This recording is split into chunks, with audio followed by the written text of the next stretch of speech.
Hello everyone, welcome to session 6, Circular Economy and Waste Management. Now I will introduce you Professor Dr. Sadhan Kumar Ghosh. Dr. Sadhan Kumar Ghosh, PhD, Dean of Faculty of Engineering and Technology and Professor in Mechanical Engineering at Jadavpur University, India. He is a renowned personality in the field of waste management, circular economy, green manufacturing, supply chain management, sustainable development, co-processing of hazardous and municipal solid waste in cement clean, plastics waste management and recycling, e-waste management and recycling management system standards, and TQM. He served as Director, CBWE, Minister of Labor and Employment, Government of India. Professor Ghosh is the founder chairman of the ICON SWM, President of the International Society of Waste Management, Air and Water, and the Chairman of the Indian Congress on Quality, Environment, Energy and Safety Management Systems. He received several awards in India and foreign countries, including the Distinguished Visiting Fellowship 2012 by the Royal Academy of Engineering, United Kingdom to work on energy recovery from MSW. He wrote 9 books, more than 4 edited volumes, more than 200 national and international articles and book chapters, and associate editor of special issues of WMNR and IGMCWM. He has been acting and worked as principal investigators in more than 25 international and national research projects. He is acting as the expert in preparing the SWM roadmap for South Asian countries supported by SACEP, Sri Lanka and IGES, Japan, involving experts from Japan and government of 8 South Asian countries. He is the chair-elect of 8th, 10th ICON SWM 2010 to be held at YU, Tirupati, India in December 2020. He was a state-level advisory committee member of Plastic Waste Rules 2011. He was the expert committee member of the preparation of standards for RDF for utilization in cement plant and other industries in the committee set up by the Ministry of Housing and Urban Affairs, Government of India. He is available at sadhangosh@gmail.com. Now, Dr. Ghosh, floor is yours. You can begin. Very good afternoon, and thank you very much for the introduction. I like to confirm that I can be heard and my PPTs can be seen. Can you please confirm? Can you see the PPT? Yes. Okay. Can you thank repeat it, Dr. Ghosh? Yeah. Can you see my PowerPoint presentation on the screen? Yes, we can see it. All right. Thank you very much. Not at all. So my presentation today is the global resource circulation business. And my content should be general introduction and material extraction, then circular economy and resource circulation business, and way forward. In fact, the main concern today throughout the world is the extraction of material, because material content is limited throughout the world. We cannot enhance it, the natural resources. But as the population is increasing, we are extracting the material for different reasons, for different use, for different types of consumption. The circular economy, a term which evolved in post-92 debate, while the cleaner production and sustainable consumption and production were roaming around, and the people were talking about, they were trying to implement with the evolution of the green economy. And later on, learning from throughout the world, different countries, we formed as a Millennium Development Goal, but after some time, it has been observed that there are a lot of intricacy, a lot of complicacy in implementation. There are inadequacy in planning, and then we evolve the Sustainable Development Goals 2030 agenda, where 17 goals we have formed for the implementation throughout the world. And with this, the term again, the circular economy, revolves around, and people talk about how the linear system, linear model of economy can be transformed to any other system, and that we term as a circular economy. And as a matter of fact, it was first thought of in the European community, and then it came to Asia, Africa, and beyond.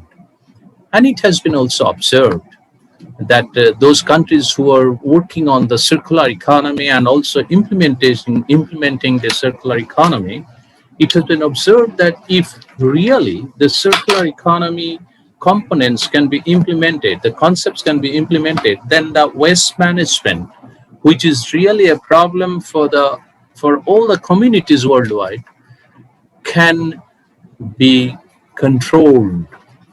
And not only the waste management can be controlled, but there are a lot of potential benefits, a lot of potential business which can be evolved for generation of employment, for resource controlling resource depletion, and many other things.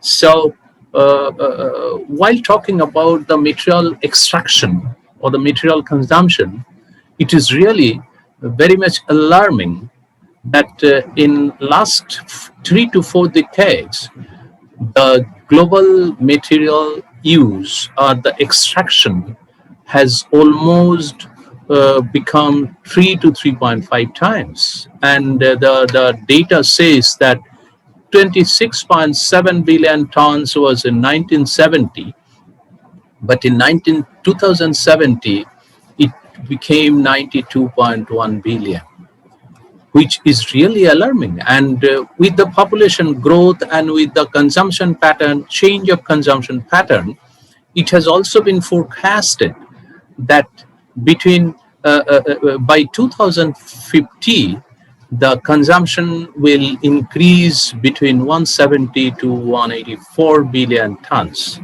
It is really alarming.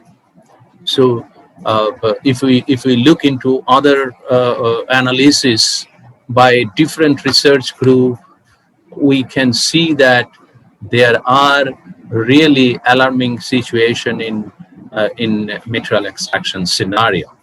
And the amount of primary material extracted from the earth rose from 22 billion tons in 1970 to a staggering 70 billion in 2010, which is with the richest country. And of course, the richest countries consume twice as much as the world average.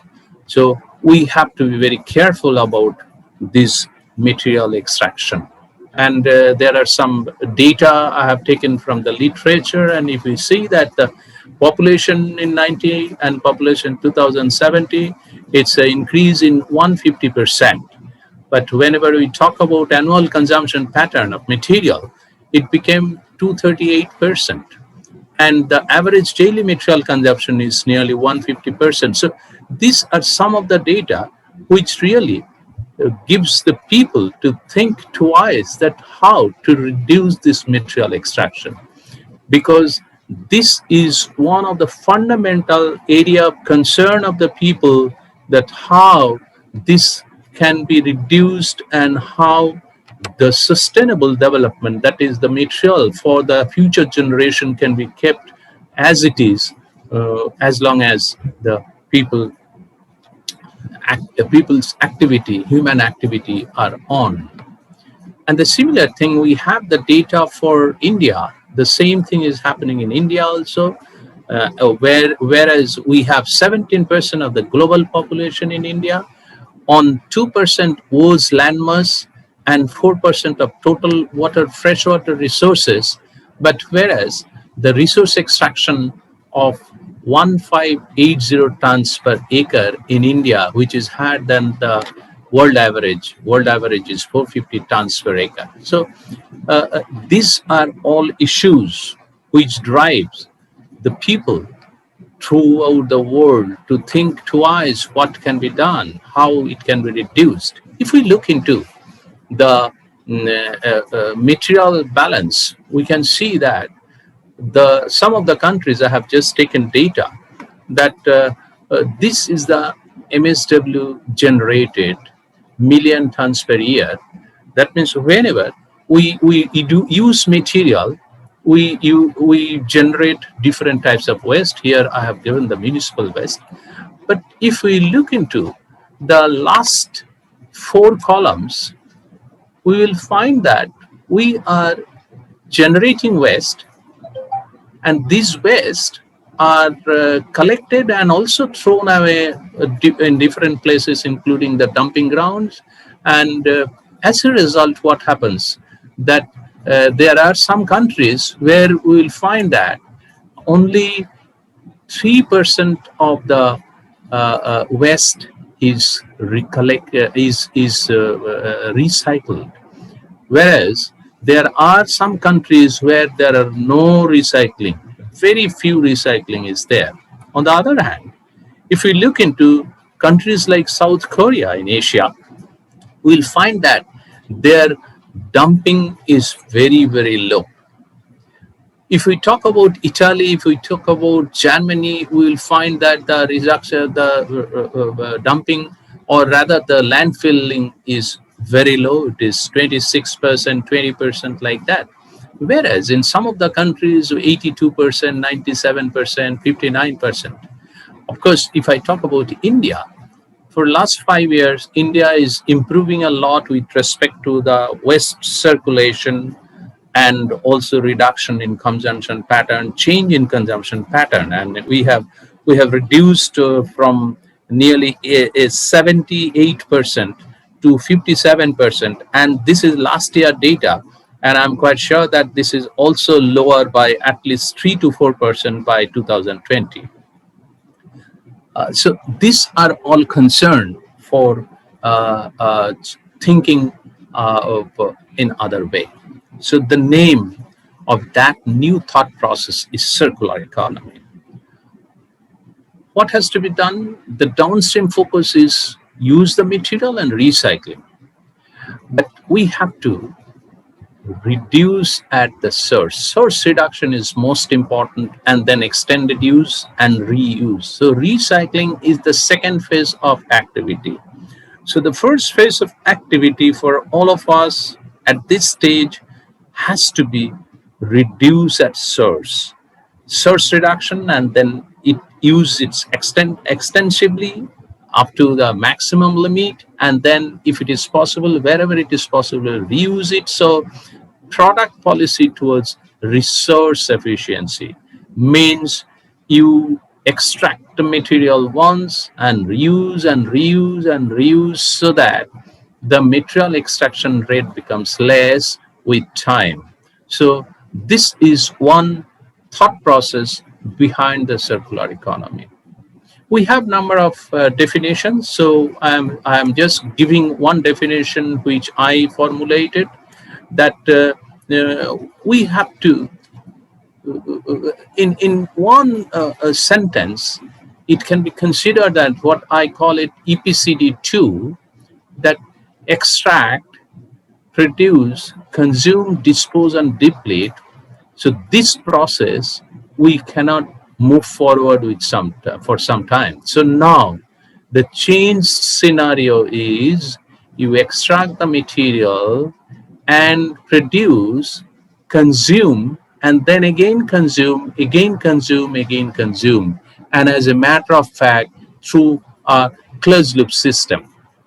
It is a closed loop system, and there is the disposal in true sense is very little, but theoretically it should nearly tending towards zero. So this is circular economy. That means the input of one process at the end of its lifetime with a specific use should be at the output stage, should be an input to a second process.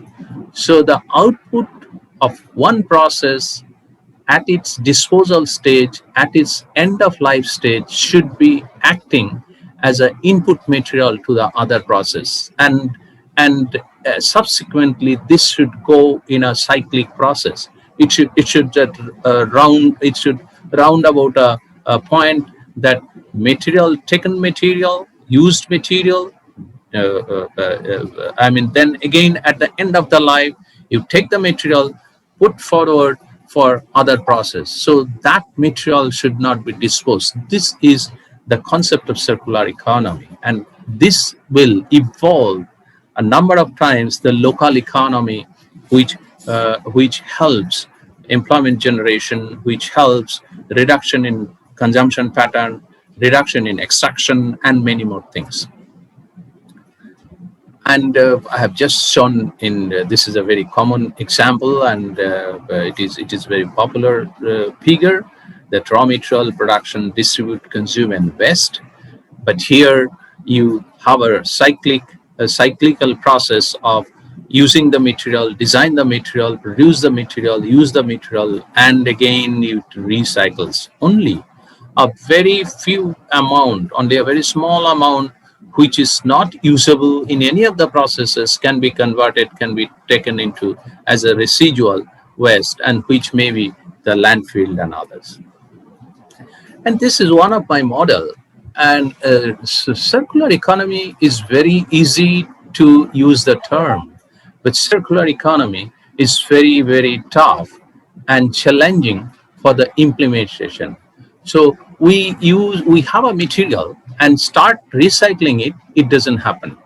Then the total process of circulation of the material will be jeopardized. But what we have to think of, and what we have to do is we have to think the process from the conceptual stage whenever we are designing a process, whenever we are designing a product. And subsequently, all the processes should go in line that one is the idea generation, then eco design of all the product, resource conservation, long life, product life extension, fewer resources used, slowing resource loop, robust reverse logistics, easy in disassembly. So all these things should be considered at the design stage so that we don't have any problem at the end of the lifetime of a particular specific material as a particular use. So in that way, the manufacturing process, zero disposal, recycling potential for the after use, and reuse potential for the material enhanced. So this is a model which has to be considered whenever we think of the circular economy model. I have just given some example of the material recycling because my case studies will be material recycling and mainly the metals, and of course the bioeconomy. So I have just shown here that all the steps in the recycling chain are relevant for the overall recovery efficiency. In each of the stage of the material extraction, then refining, maybe manufacturing, use at the end of life, ultimately at each of the stage, we have to think of 3R. We have to think of recycling, we have to think of reuse, we have to think of remanufacturing, and very, very small disposal process.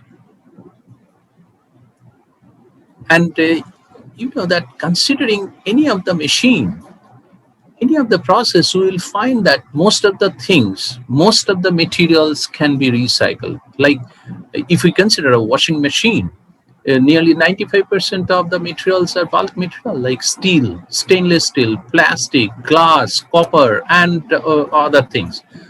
And if we talk about electronic component, special and precious metal amount nearly 5%. So these materials and metals can develop a very big business. And that's why we have to be very conscious about the mass-based recycling target. And this evolved a very good business throughout the world, specifically for the countries who are really having resources constraint. They have the small resources. I have shown some of the countries like Kenya, Bhutan, and of course, I did not show here the photographs of India. There are many photographs in India. The circulation of resources which can develop a local economy. So in that way, circular economy is a very productive with less resource intensive economy and needing investment in eco innovation, which leads to the resource efficiency, business competitiveness, and employment generation. And this is as a whole, the sustainable development. And this sustainable development approach through this circular economy will definitely support our 17 sustainable development goal, and circular economy can play a very vital role in achieving all the 17 sustainable development goal in any one or more indicators which the sustainable development goal has. So in the resource productivity, this is also one of the very important issue, and we have to always look into whenever we think of circular economy. It is the efficiency of the using natural resources to produce goods and services. The lower is the use of natural resources for greater productivity, the resource productivity will be higher. So in that way, Europe, some of the countries in Europe are quite ahead of other countries, like their resource productivity increased by 32.3% from 2007 to 2016 in 10 years. And in 2016, EU productivity was 2.1 euro per kg of GDP, with a rise of 2.7% from the previous year, which is really a very good thing. And it could not be achieved by any of the countries. So this is due to the substantial reduction in their material use compared to the change in the GDP. And one of the very important reason is the growth in recycling industry. I'm not saying into it, but thing is that if we talk about circular economy, if we are to involve the business through the circular economy, then there is a big cooperation. Sometimes we call triangular cooperation, sometimes we call pentagonal cooperation.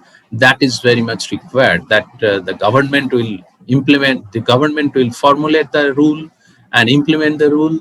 Then the research and academia, they will do research, how the technology can be evolved, how the innovation can be evolved. Then the industries will implement all those technologies so that they have their own business, bigger business. On the other hand, the citizen and the NGO, they must also support these activities, including the funding agencies. So these are all collaborative effort. It cannot go by only government or only scientific academia, academic institution or the industries. It is a collaborative approach, and there should be a cooperation among by all the other actors. One of the area, now I am coming to the business. One of the area is bioeconomy. Brazil is doing very good job, and there are many other countries. Like bioeconomy has a tremendous potential to contribute to achievement of the SDG. And bioeconomy is such an area where related knowledge, technology, and innovation will provide a lot of information with respect to the new development of the product, new marketing of the product, and how the green growth can be sustained. But it requires a concerted effort and long-term strategies to ensure innovation of the product. Like if I talk about Brazil, they have formulated number of regulations in the country for implementing the strategies of bioeconomy, so that they can utilize more biomass for generating different products, including the energy. If we talk about India, India has a very robust legal framework for encouraging bioeconomy. And as a matter of fact, we have number of biogas plants, number of bioethanol plants, and many other things. So I will now come to a very specific business through resource circulation. The first is, this is a photograph. I was there. This is a 80 megawatt power plant, and this is in Covanta, Pennsylvania. You know that they are utilizing 3,510 tons of waste per day, municipal waste, and they produce 84 megawatt of power. And you know that I was really amazed when I learned from them that the waste transported through railway wagon from one city to other to reach this plant, and huge plant, and this is very much sustainably running. And as a matter of fact, this is one of the very good business model using the biomass, or rather the municipal waste, which is a potential area for all the countries to think of. Though in India we don't have many, we have only 6 or 7 waste to energy plants. I talk about Philippines. I had been there, and some of the case studies I'll show you that they have the 50 to 60% of the municipal waste as the biodegradable waste. What they are doing? The government has a very good program for this biogas production, and they have number of biogas plants. And not only they are using only municipal waste, they are also using this animal manure, rice straw, and of course the municipal waste like food waste, yard waste, and also bulk waste. So in that way, the other thing is utilization of the landfill gas. And there is one landfill site from one landfill site, they are generating 6 megawatt of power, which will be in the operation of next 10 to 12 years. And they are providing gases to 1,500 families for cooking. So in that way, this is also substituting the cooking gas by this renewable gas. So this 1,500 family can save money of this cooking gases. So in other area, they have all the materials from, they have around 4,228 barangays. It is a small ward like in the municipality, and nearly 10,052 barangay, they have 10,052 MRF, material recovery facility, where from they are generating money, and they are providing this to the poor people, and also they are providing it to the barangays. So in that way, this is a very good business potential by organizing the waste. But of course, the first thing what they have done is the separation of waste at source. These are all photographs. And the other area what they have done is the RDF. One of the companies like IPM and Best Group, they have a number of areas, but there are 2 areas from 2 photographs where they are utilizing the waste and producing the RDF, refuse derived fuel, and Patta's SLF, so sanitary landfill, and Sandoval Passy. So all these RDF are going to the cement plant for making, you know that RDF is such a material for co-processing. We call it as co-processing because this involves the heat, energy, as well as the rest of the material which was to be ash, mixing with others.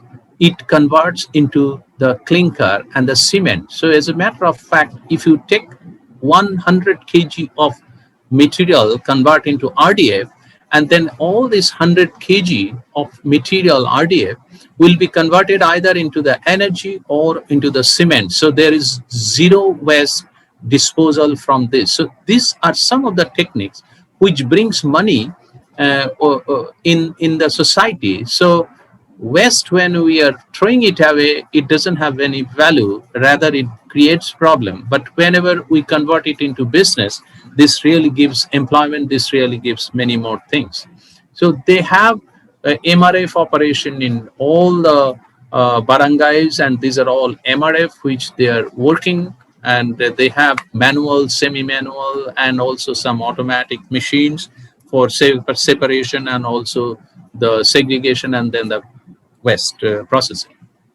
Then this is a case in India. You know that steel, it's a very good business, and I'll not go into the detail because this is I'm putting it for Tata Steel. This is a very big industry. So you know that steel has number of use. It has a long-term use, it has short-term use with respect to the service life. So in that way, it has a building infrastructure, the other transport, domestic appliances, electrical equipment, metal products, mechanical engineering products, and many other. But whenever the life of this, any of the, whether it is a long service or medium or short service, when it it comes at the end of its lifetime, the same material comes back to the steel plant. If it comes back to the steel plant, then what I was referring to, the extraction of the material for the as a raw material, the scrap, the extraction of the material becomes minimum. And as a matter of fact, not only this extraction of the material, but it helps in reducing the energy conservation. If we talk about the energy conservation, then you will find that the you know that these are all related to the steel industry. But if we talk about the energy conservation, you know that in 1960 the energy conservation was the higher level, but now the energy conservation or the indexed global energy consumption has come down. So as a matter of fact, this could be possible only because the fresh extraction and making steel and recycling of the steel in the steel plant needs less energy. And of course there are technological innovation in the energy consumption system. So as a matter of fact, this helps in reducing the energy consumption in steel making.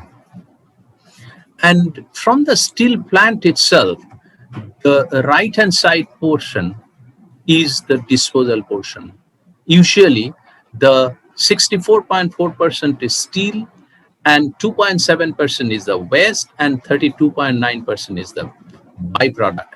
But nowadays, the slag, dust, processed gas, and other products, there are number of valuable use. 10 years back or even 20 years back, we were not, steel plant were not bothering about using utilization of all this. But today, they are thinking of it. And as a matter of fact, not a single percentage of the waste from the steel plant goes in vain or goes in the disposal side, but each of those are being utilized properly. So I'm not going into the detail of this. Then I'm coming back to a very small unit.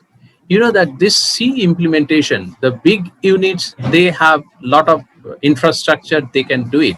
But this is a photograph which is seen in most of the developing countries. And this is also, these are taken from different countries, but the case is in India. You know that these are all wastes like wheels, piston, engine components, cylinder, shade, radiator, overhead. So I am working in 4 companies in tandem. So this company is collecting these materials not only from India but also from many other countries. So now, after these are the finished products, these are the finished products of these processes. And the turnover is nearly 473 million Indian rupee per year with only 26 people who are working. So handling this waste, processing this waste, they are making this money. And this is a very small business, but it helps environment. So what happens? These materials are taken as scrap and inspected. Then the cold refining, they clean it to some extent. Then gone for the melting of the scrap in the furnace, the fluxing, drossing, and screening. So here again, there are some waste as sand and inert. So this comes separately, and there are reusable metal processes that is also going to initial process. And the final product is alloying casting. This alloying casting goes for production of the ingot. And this waste, sand and inert, this is not thrown away. This goes to the road construction. So each of the component of these wastes are going into the business. This is also sold. This is also sold, and this is reused. So as a matter of fact, this ingot, these are after inspection and coding, color coding, all these things. This comes to the second and third factory. So these are all ingots. And now these ingots are again charged to melting furnace. So after this melting furnace, they go to the pressure die casting. So after this pressure die casting, they produce a number of different products. Like these are the products. This involves the defense product, air conditioning duct, and many other things. There are 3 companies who are producing all these things. And as a matter of fact, after the final production, after the final inspection, it is sent to the customers. And there are some process waste which are coming out of the pressure die casting, and this die again goes to the melting furnace. So as a matter of fact, the waste from this factory, the total factory, these waste are all converted into some valuable product, and this is a good business which gives rice and food to at least 200 people of these 3 factories. So this is, I gave some calculation of the business. I'm not going into the detail, but the recovery rate is around 85.8%, 90.75%. So see the possibilities. But if this goes to the disposal ground, these are all environmental issue, these are all environmental problem, and resource depletion. So if we talk about India, India has a wave now for waste management and circular economy. We have number of rules, regulation, new legislation, and very recently we have the resource efficiency policy. So in that way, this is our waste today, and this is a projected waste, 95 tons, a million ton, and this is 245 million ton in 2030. So what we did is, apart from number of initiatives which we have today, the one area which I have chosen to speak over here is the co-processing of cement waste into the cement plant. You know that in the cement plant, 91% is the thermal energy and electrical energy is only 9%. So what is our target in the country? The energy cost is 50 to 70%, comprising both thermal and electrical energy. So in cement plant, our target is to conserve this 91% thermal energy. And this is the conservation of energy and use of cheaper renewable alternate fuel by co-processing have assumed greater importance to improve the productivity and reduce thermal consumption. So, and this co-processing in the cement plant is not only reducing the cost, reducing the waste burden in the society, but it gives lesser emission. And the other way, it helps in conserving the coal, whereas the emission is also less. So co-processing, again I'm telling that co-processing is such a technique which helps in reducing the waste, which helps in converting the 100% of the RDF into different processes, either energy or the cement, which all are sellable and has a value. And as a matter of fact, many of the countries are now trying to utilize this waste as a co-processing in the cement plant. These are some of the alternate raw material. That's why we call it alternate fuel and raw material, because it is conserving energy as well as it is adding value to the cement. So there are in most of the areas you will find that there are some source of alternate fuel and raw material for the cement plant. And these are the raw material which can be used. You see that any types of waste which can be utilized in the cement plant, and all these types of waste will bring business for your society. And there are some data I have given that convention fuel reduced by volume 20 to 25%, and we have taken the TSR as 25% from 10 to 15%. This is the transfer rate, and PAT target also, equivalent oil energy is also reduced, and there are so many things which has a potential value, and co-processing is a very successful resource circulation business model. And there are some data which I have given, and not only this co-processing but also in India and many other countries, these are different technologies which are helping recycling, and these all are bringing business from the West. There are a number of initiatives which I have just given some photographs, and Swachh Bharat mission and revision of 7 waste management rule in India has given a big jump in the waste management area in India. And in next couple of years, India will be one of the cleanest country among the world's best waste management system countries in the society. So in that way, there are some future ahead of the future for the business with West, and of course, used lighter material, consumption of energy should be reduced, reduced generation of waste, that again enhancing resource conservation, manual intervention reduction, which again gives higher productivity and quality, reduction of flow or steps in manufacturing process, which again reduce cost and energy in spent, reduction of packaging, cycle time reduction, reduction of resource consumption by reusing, and many more, innovate product, recycling business.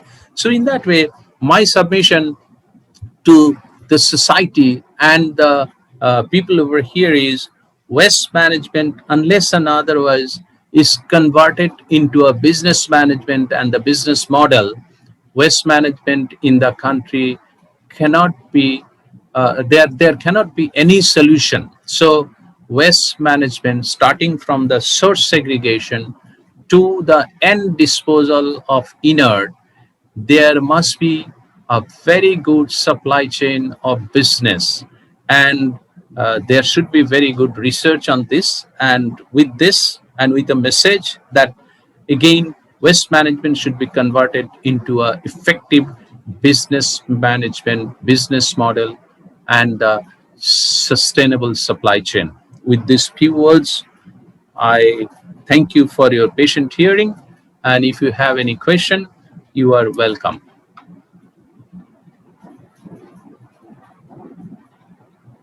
Please, thank you.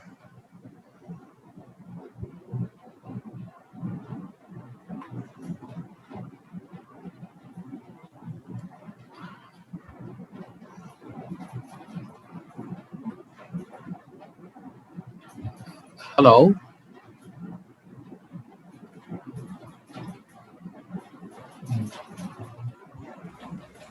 Mr. Ghosh, please continue with Erdem Görgün. He is the next speaker. Okay, all right. Yeah, the next speaker is just 1 minute. The next speaker is Erdem Görgün. She's here. Yes, He's here. He's here. Hello, welcome. Hello. And you can share your screen. Can you give him the presentation key? Hello, organizer. You have to share your screen, and then he can share his screen. All right.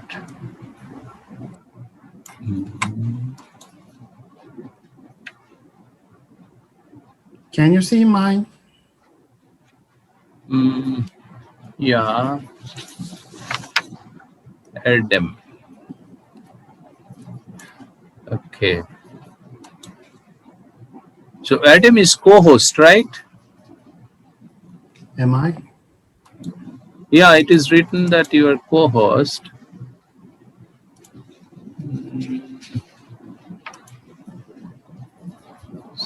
Chat. Madam, can you give him the permission, because I cannot see the key to give the permission. Dr. Ghosh, if you stop to share your screen, and then Erdem Görgün can screen his share. Can share his screen. All right. Okay. All right. Is it okay? Yeah. So meantime, I am just introducing Dr. Gordon. He is a PhD in environmental engineering, Istanbul Technology University, and having 30 years of experience in a wide variety of environment-related fields, including engineering works, scientific research, R&D, teaching, and top-level management. He has also founded IO Environmental Solution R&D Limited company at Technopark ITU. Additionally, he has worked as an expert and director of many projects in the company that has been operating in the environmental impact and industries and energy investments, water resources and river basin management, wastewater management, air quality management, and solid and hazardous waste management. He worked as project coordinator in deposit refund system project. So I request now Adam to please start your presentation, and your time is 15 minutes. Please. Thank you very much, Professor Ghosh. I would like to talk about deposit refund system in general. As you mentioned, we have conducted a project supported by Ministry of Environment and Urbanization, but unfortunately, in this very limited time interval, I'm not able to give any details actually about this huge subject, because it is really very comprehensive mechanism touching to everybody living in a country. Therefore, please forgive me in advance for sharing only some general information about the subject. Our team was quite crowded, as you see here. Can you see the presentation? I opened the second page. I was the coordinator of the project. There were some MS students from our university.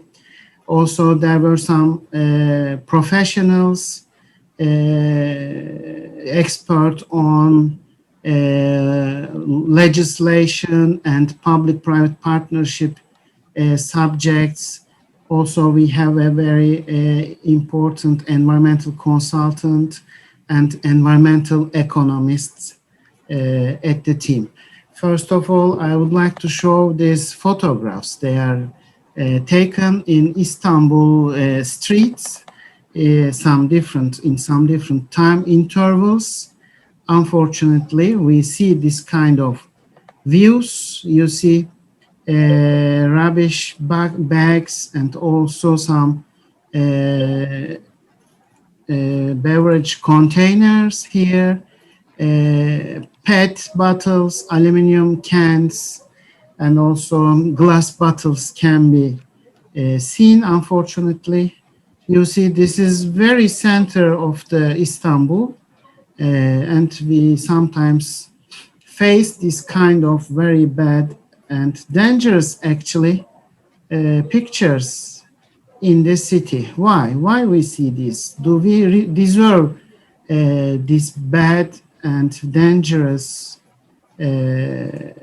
views? Also, our water sources. This is a picture from a marine, but also lakes and rivers are not different from this view because of the rubbish that people throw away intentionally. You see another picture taken from the sea, and these are suffering sea animals, fish, and other living organisms. And as I guess everybody listening this presentation would like to stop this kind of skins and don't want to see them. For this important target, Zero Waste Project is implemented in 2017 in our country. This is really very important step for our waste management policies in Turkey, and we defined the zero waste as preventing the wastes, preventing or minimizing waste generation from the sources, and efficient use of resources, collecting generated waste separately at its source, and recovery. As can be seen, it is, of course, it is not possible to reach absolute waste, zero waste, but this can be considered as a philosophy or as a target of daily life. So our culture, our living culture should be changed in order to comply with these targets. If we don't want to see the previous photographs in our environment. Here we see the European Union policies. They have very drastic changes during last decades, especially for packaging and packaging wastes. They decided to actually recycle, for example, at least 30% of the plastics, and they want to use these plastics again as beverage packaging. So it means that by 2030, at least 30% of the plastics should be used again beverage packaging. It means it is bottle to bottle policy. Until 2029, all the plastic beverage packages should be recycled at least 90%. These are very tough targets, very important targets. Within the scope of extended producer responsibility, deposit refund system is proposed to achieve these targets as the best and very good mechanism, actually.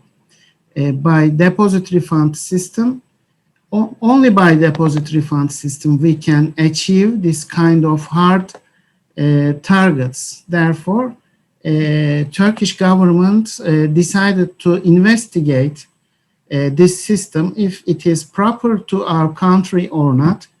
And they requested us, or they assigned us, in order that we can develop a a suitable methodology to Turkey, to our country, and to our culture.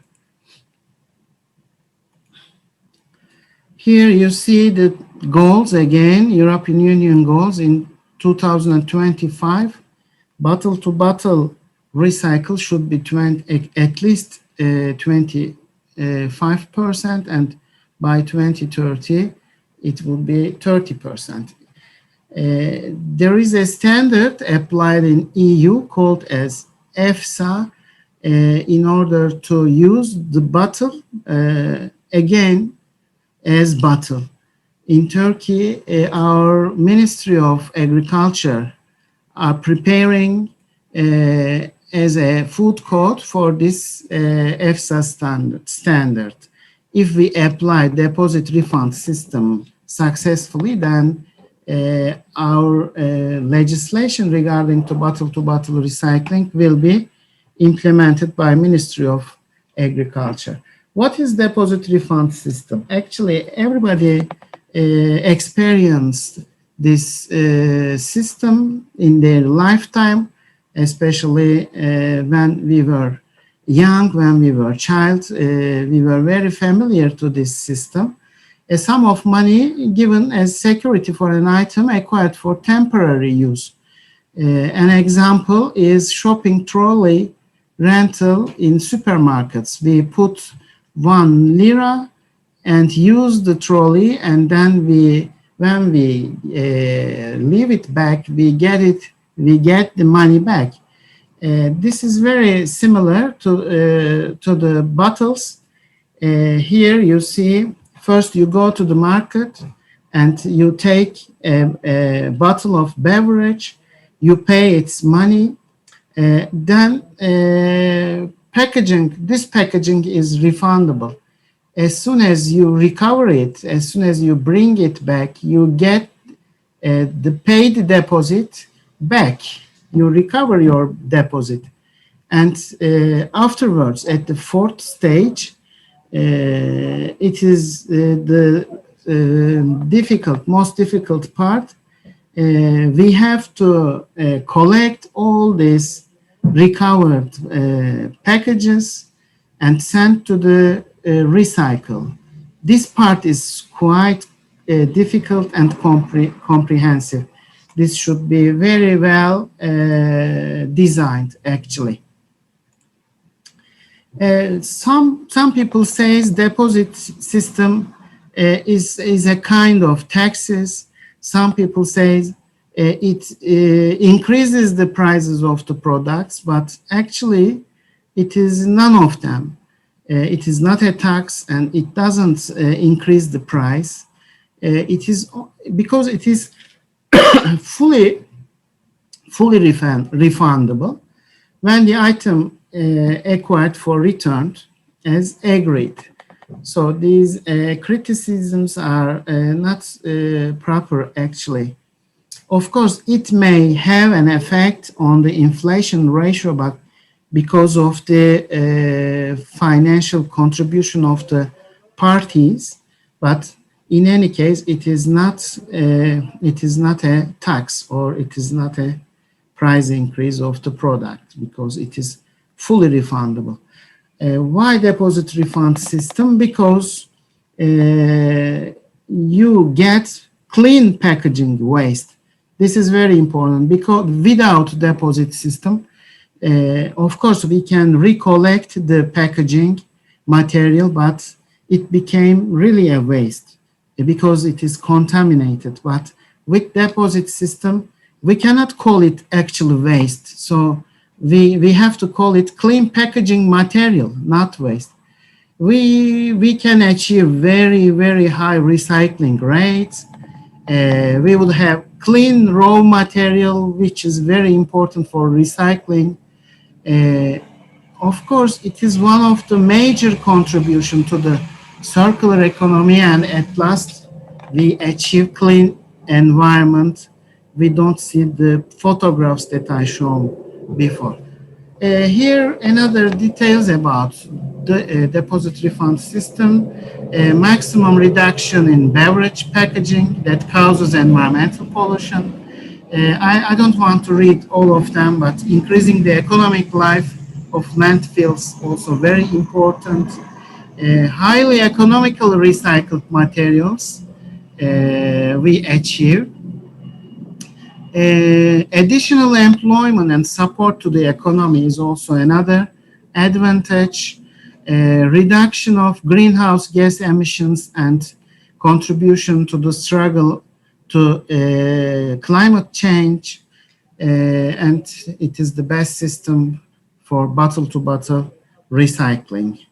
We can add a lot of advantages to this list. For example, if we recycle 1 ton of plastic, we produce less greenhouse gas emissions, around 40 kilogram. We have energy saving about 5.7 thousand kilowatt hour.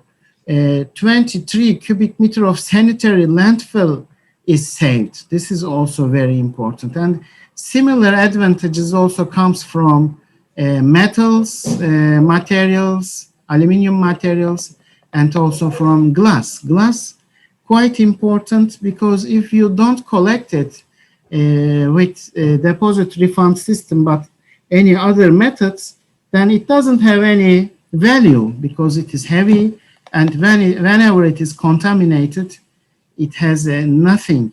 So nobody wants to recycle it, and we have to import the raw material to produce glass from Africa, from very far countries, to provide raw material.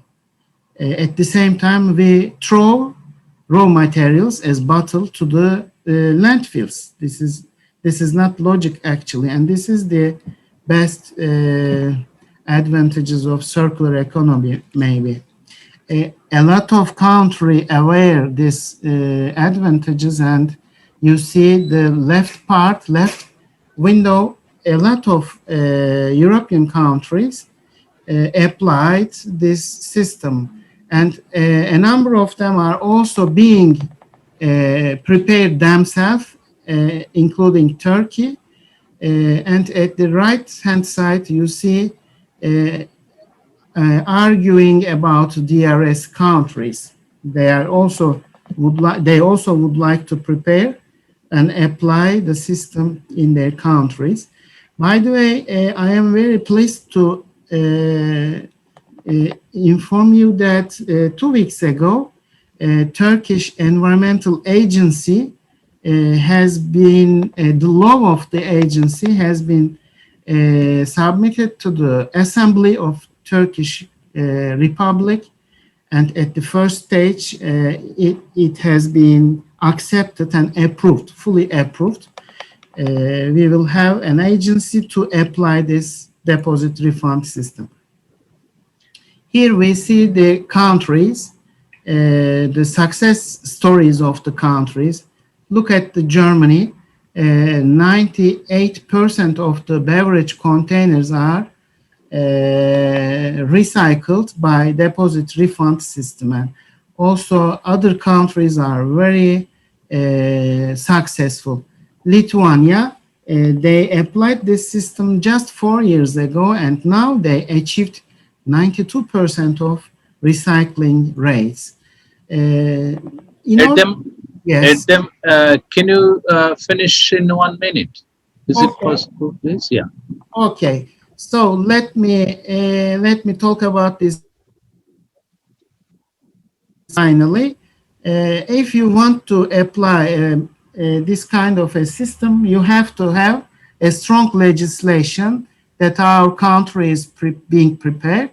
You must define a transparent system. It should be inclusive, fair.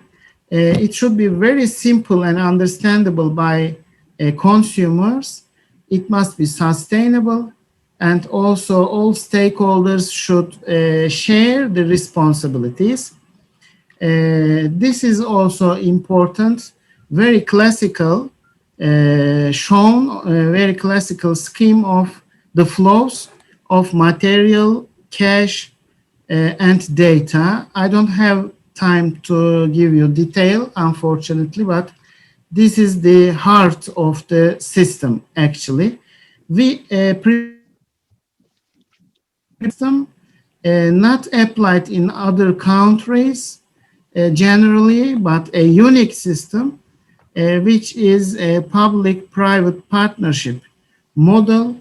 The government will be the manager of the system, but government assigns a private operator company for long-term contracts to manage all kind of operations, getting the materials from market to a recycling center.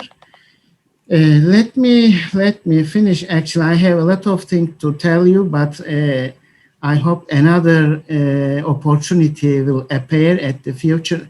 And I would like to finish my presentation by thanking to Ministry for supporting this project. And also, I would like to thank all stakeholders supported us and the audience of this symposium, and of course, the organizer of the symposium.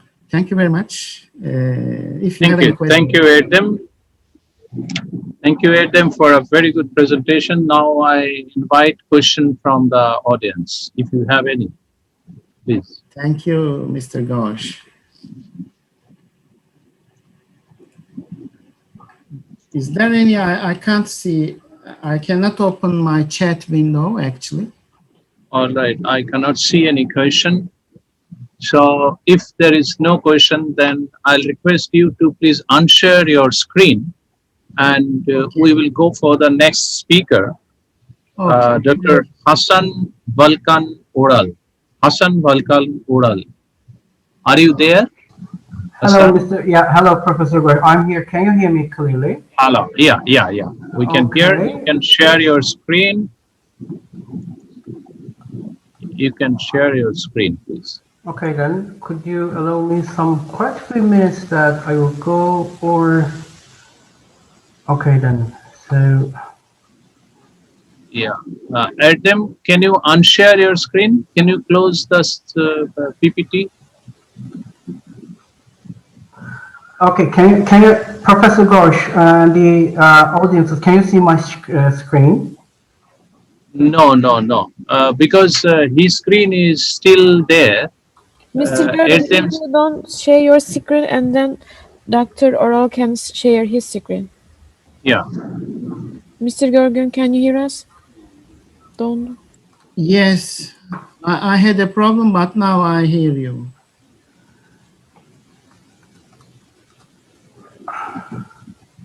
Can you close your PPT and unshare this? Yeah, that's good.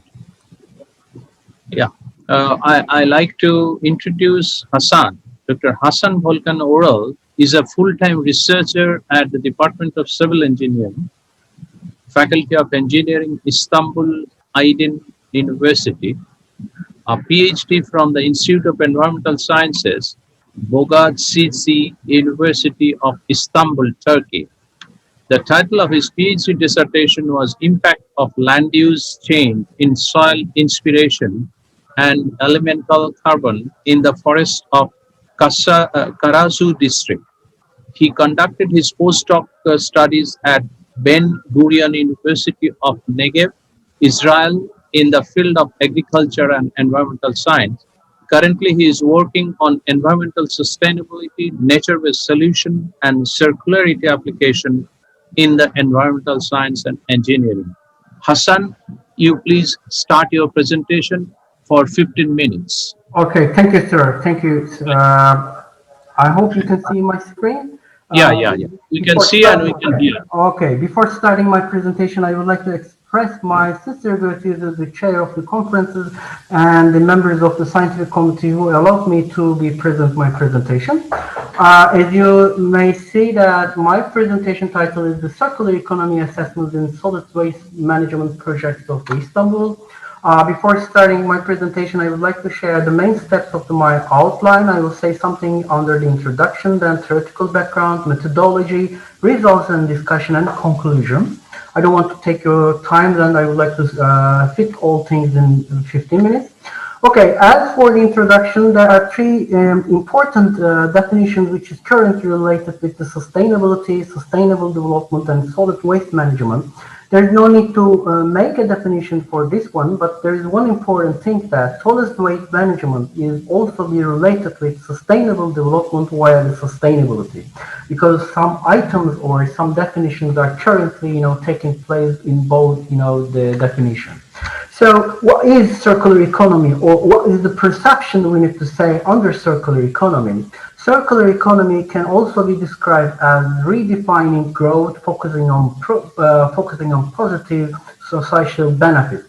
But there are three main important which can be taken place under circular economy. These are design out waste and pollution, deep production materials in use, and regenerate natural system.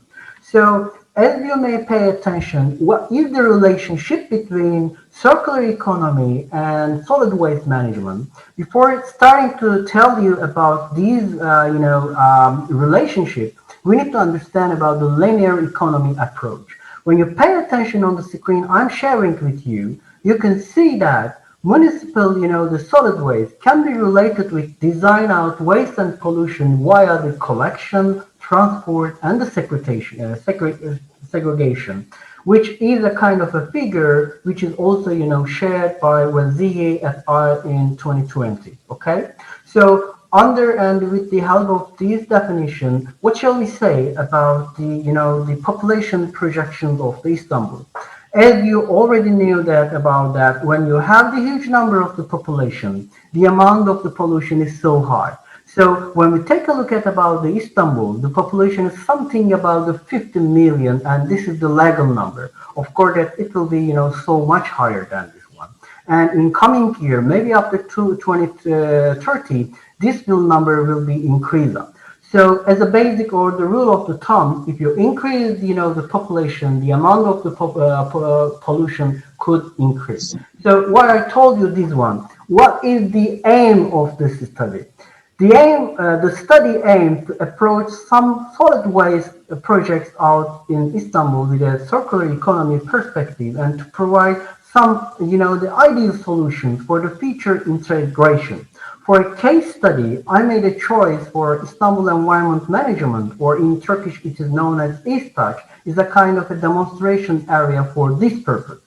So, to the theoretical background of the project, I would like to share you the solid waste management facilities in Istanbul. If you pay attention on the figure, that you can see 4 main facilities are taking place in the Anatolian or the Asian side of Istanbul. 4 is going on the European side of Istanbul. And in a daily, the routine, the amount of, the collection, the landfills from the streets or the habitable areas is so much. So what are the circular assessments related with the literature? If you're going back to literature, if you do this the survey in the literature, you can see that there is only one circular assessment, circular economy assessment, which is produced by Ellen MacArthur Foundation. According to this foundation, there is an assessment approach, and it is, formed by addressing some questions. Actually, these are, you can also freely accessible from your website that I will share the addresses. And in this, the assessment approach, there are some questions divided into 7 subcategories. Similarly, when we would like to do the life cycle assessment. All these questions are aiming to get the main idea about the production. And so, what are the data sources, or how can obtain the data sources? I collected the data sources from the activity reports, balance sheets, belongs to the ISTAC, which are publicly shared, and other the key performance indicators. I used the literature, and I compiled them to produce my data sources. After this one, I go on the website, which you can see, the circulareconomytoolkit.org, and I inserted the data.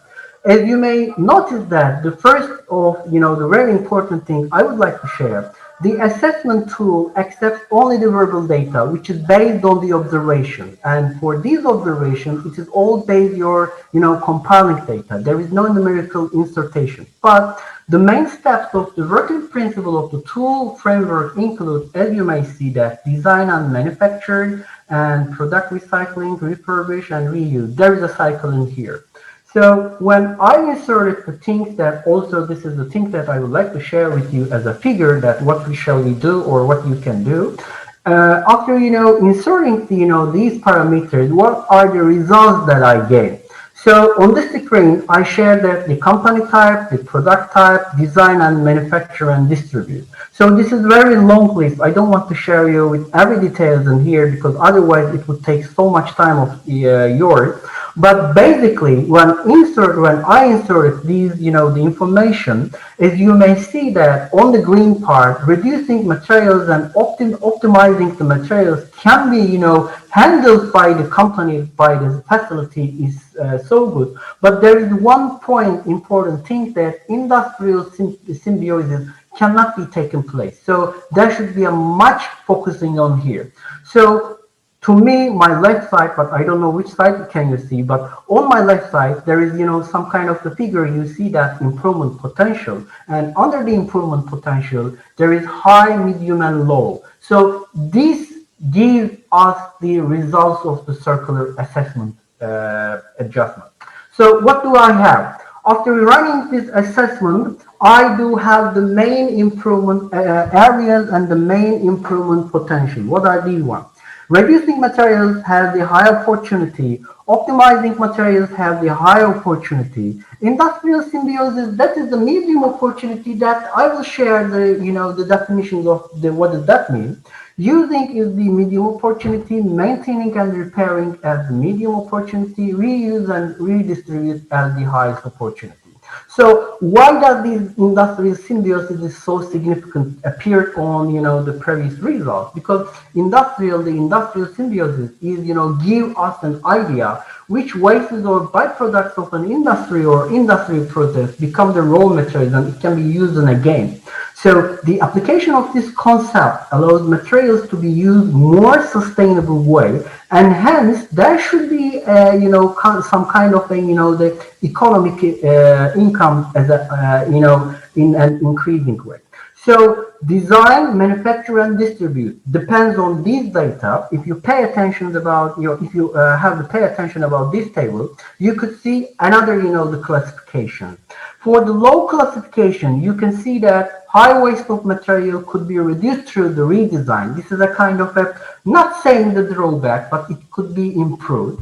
Scarce materials and products, for instance, cobalt, gallium, and uranium are something that is no scarce materials used in the product, and no toxic materials in the product, excess toxic materials in the product you can see on the table. So this table gives us about the idea for belongs to this facility or belongs to ESTAJ, which area should be integrated. Circular economy, which area can be improved. So as a conclusion, this study aims to approach some solid waste projects carried out in this facility, and as a result, symbiosis, industrial symbiosis evaluation in the soil waste management application should be improved.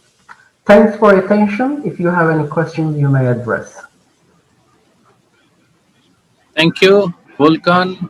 Thank you. And I request you to unshare your screen and Okay. also the participants, if you have any question.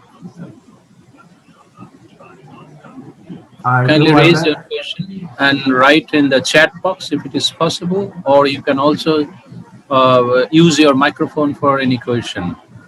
Okay, I stop my sharing. I hope I don't take your time. All right. Okay. So that the next speaker, Maden, Maden, you can share your screen. And meantime, I have a question to the previous speaker, Hassan. Hello, can you hear? Yes, sir. Yes, sir. So, do you have any specific legislation in Istanbul, or rather Turkey, for circular economy? Well, actually, sir, this is kind of a new issue for Turkey. But I mean, if I'm not mistaken, Ministry of Environment has initiated some, projects which will be evolved into be in a kind of a, into a legislative way. But I mean, to be honestly, and I couldn't see any kind of legislation aspects which are currently related with, the circular economy, because, it was firstly pronounced by the European Union. And meanwhile, there's also one thing I would like to share, that some European Union projects, which are also involved with the cost action, circular economy is starting to pronounce it in Turkey right now. All right. Thank you very much. And your presentation was very much interesting. And I hope that more will get from you in future on circular economy, because circular economy is one of my very prime research area. Thank you. Thank you very much, sir. Thank you. I now request Maden, Maden. I don't have the biodata of Maden with me, so I first request you to introduce yourself and then start your presentation for 15 minutes. Okay. You share your presentation. I try, but Yes. I couldn't. Can you see now? No. There is a problem. Maybe next time I'll.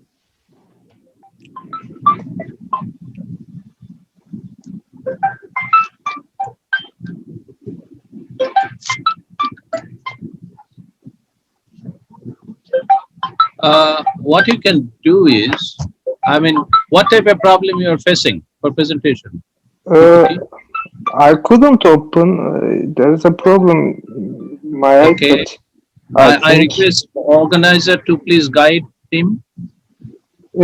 Can you go on with next presentation and I solve the problem? Okay. All right. What I suggest is, Dr. meantime, Ghosh, if you we- leave and then come back. Okay. You Dr. leave and Go- enter. Dr. Ghosh, we can have Dr. Diaz Farina right now. Okay. You have the presentation so that you can play for No, him. I don't have any presentation. All right. So let us go to the next speaker and let him come back again. Okay.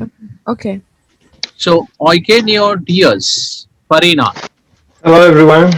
Here. Yeah. Thank you very much. So I request you to please start sharing your screen. Meantime, I'll introduce yourself. Eugenio Diaz Farina. He is a PhD in economics and tourism. He works as a consultant in data analysis in project of the government of Canary Island and the Cabildo of Tenerife, combining it with teaching at the University School of Tourism at Santa Cruz de Tenerife. He teaches subjects on sustainable development of tourism, and he is a tutor of several degrees theses on the sustainability of the tourism destination. He has made several visits to the United States in leading universities on sustainable development and climate change. So now I request Diaz to please start your presentation, and your time is 15 minutes. Thank you. Okay, thank you so much, Professor Ghosh. Can you confirm that you are seeing my screen properly? Yeah. We can see and we can hear. Okay, thank you so much.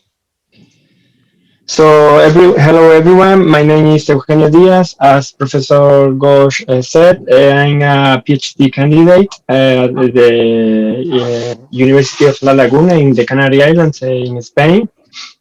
In this presentation today, I'm talking about one of the main environmental impacts of tourism in the Canary Islands and also worldwide, as waste generation is, although it is not well known like water or energy consumption. This study is titled Quantity or Quality? Analysis of the tourism impact on municipal solid waste generation from a demand side approach. Here is the outline of my presentation, starting with the motivation. Tourism is the main economic sector of the Canary Islands. No one have doubts about it. Its contribution to the GDP is 35% for the total of the Canadian economy. And tourism is revealed through multiple services such as hotels, restaurants, shopping centers, cruises, golf. However, they also have other aspects in common, and it's the waste generation. But how important is this environmental impact? Well, the per capita waste generation in the Canary Islands have been always above the Spanish average. The tourist destination of Tenerife Island are above the Canadian average. Here we can see the 4 tourist destinations in the island, and we highlight the Adeje because the per capita municipal waste generation is almost 1,000 kilos per inhabitant yearly. This data is for 2015.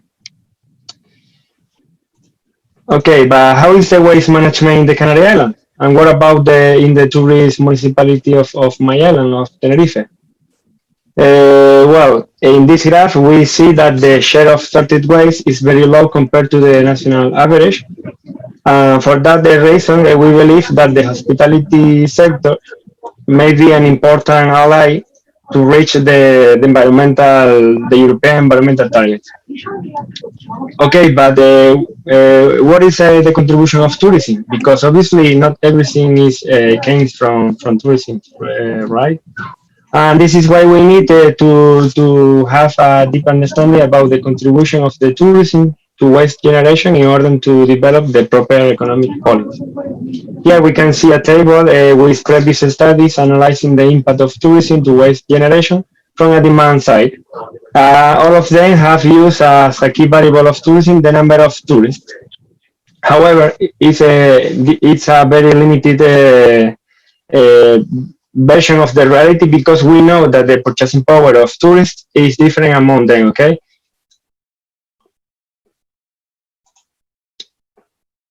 Well, the main objective of this paper is to offer a methodological improvement to estimate the impact of tourism on waste generation from a demand side. By overcoming the limitation of the use of variables that only measure the tourist number, like the overnights, and not their quality. And we propose using the tourist expenditure. The second objective is to demonstrate that the generation of waste is linked to the level of consumption and not only the fact of being in a place. We mean that a tourist who stays in a destination per se doesn't produce waste, but they produce waste when he or she decides to consume in the destination. The contribution, this paper made 2 contributions to the literature. The first contribution is the measurement of municipal solid waste generation attributed to tourism consumption patterns using the tourism expenditure, as I said before. And the tourism expenditure is considered through a dual approach. We differentiate where it occurs. We mean if the expenditure is made in the accommodation, services, or other services in destination, and who make it. We mean the tourist profile. Those tourists stay in hotels or stay in apartments. The second contribution is the application at the municipal level. Because it allows us to better adjust municipal waste services to avoid crop subsidies and to provide incentive for tourism agents to reduce the amount of waste and increase in recycling. The sample used to carry out this analysis is data from the 4 most tourist municipalities of the Tenerife Island. The period analysis spanned from 2009 to 2015 on a monthly basis. Thus, there is a panel data composed of 336 observations. The dependent variable is the mixed waste collected measured in tons. And it should be noted that this is the non-recyclable waste within municipal solid waste. As independent variable, we have three groups. The first one is the recyclable waste, and we use for controlling as a control variable for capturing if the municipality are producing less mixed waste because they are recycling more. The second group of our independent variables is the resident population characteristic. We capture the number of citizens they aggregate disposable income. And the third group is the tourism expenditure. As I said before, we disaggregate about the tourist profile and the consumption pattern. And lastly, we use the number of overnight as a control model for comparison with the tourism expenditure model. This is the descriptive statistic. And this is an empirical strategy. We implement two different models. The first one is the control model using the overnight in both hotels and apartments. As you can see here, highlighted the red variables, the overnight in hotels and the overnight in apartments. In contrast, the second model is proposed, we replace the overnights and we replace by the expenditure made in origin. We said, okay, before traveling, you made an expense, and this expense is always commonly related to the accommodation and the meals served inside the hotels or the apartment. And we have here the expenditure in origin, in hotel, in apartment. And here we have the tourism expenditure made in the destination, by tourists staying in hotels and by tourists staying in apartments. And these expenses are related with other services in the destination, like meals in restaurants, supermarkets, transportation, shopping, etc.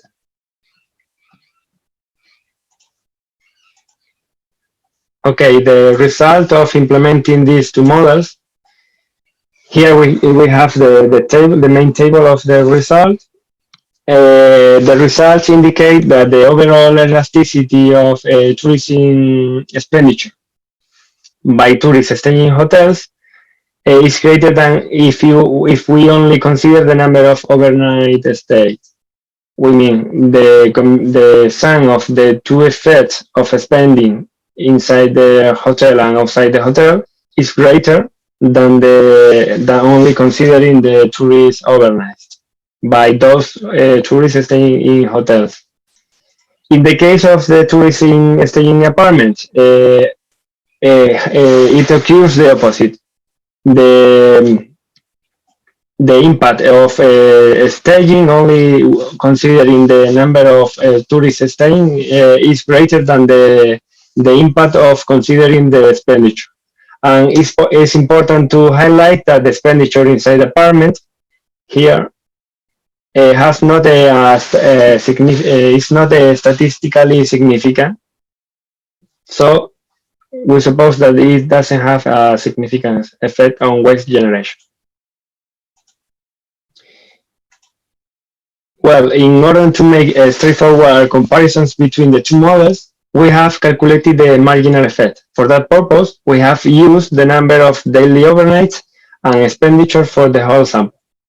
The results show that the contribution to the waste generation by tourists staying in hotels is underestimated if we only consider the overnights, and the opposite for the tourists staying in apartment. If we only consider the overnights, we are underestimating their effects.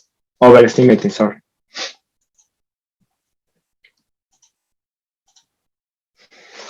Here I present a brief discussion. First of all, the lack of significance of the expenditure related to the accommodation of tourists in apartment doesn't mean that apartments don't generate waste, since this type of accommodation often offers kitchen in individual rooms, which are the main focus of waste generation in this establishment. However, the contribution to waste generation is linked to expenditure made at the destination site, such as the supermarket or restaurant, for example. There are crop subsidies within the tourism industry, as the larger contribution to the mixed waste generation of tourists comes from the consumption made outside the accommodation establishment. Therefore, efforts are needed to improve the burden of municipal waste services among an array of tourist activities. In addition, the municipal waste fee should be greater for hotels than for apartments, since hotels generate more than double the mixed waste as apartment. These crop subsidies can be avoided by introducing a pay-as-you-throw tariff to guarantee that each activity pays according to the waste they are generating.